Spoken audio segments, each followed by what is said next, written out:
we're talking about, don't be resistant to do something that God's called you to do as a parent. But don't let the wolves into the sheep pen.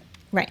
And even like with your habits of a spiritually healthy home, if you've never implemented reading the Bible as a family, consistently going to church, being plugged into your local church, bring your kids to youth group or like whatever it is, like don't be like so prideful and be like, well, it's not going to work. Or I tried that once or like whatever.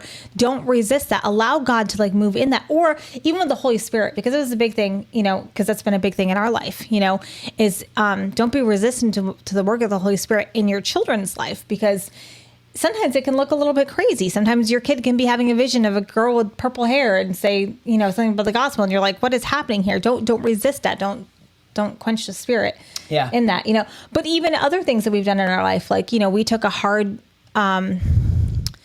we took a hard look at media influences in like the realm of magic that we were allowing into our home, which was something that we used to just not care about at all. For the most part, we had our limits, but for the most part, we were pretty free and just, whatever, just kids having fun. And the deeper that we go into Jesus, the more we walk with him, the more intimate that we walk with him, we recognize that cannot stand like where Jesus is, not for our family. Yeah. It's not.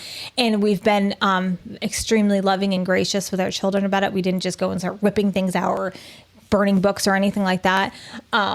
We had a conversation. We've had many conversations. And then they said, so we didn't, I remember when we had our first conversation, we didn't take a hard stance. Nope.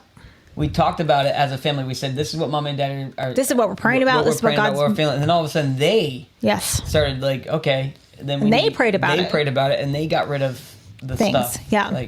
And they stopped watching certain movies. Yeah. And they said, and now they ask. And they can we watch this one? Well, like even, and this is one that like probably people aren't going to agree with us, but like any movie that has like a man dressing up as a woman, we've just immediately, it's not allowed in our home anymore. Sorry, Mrs. Doubtfire. And that isn't a thing that we used to take, but because of where society is going and you see how we've been conditioned to just be like, oh, it's just funny. It's just like whatever.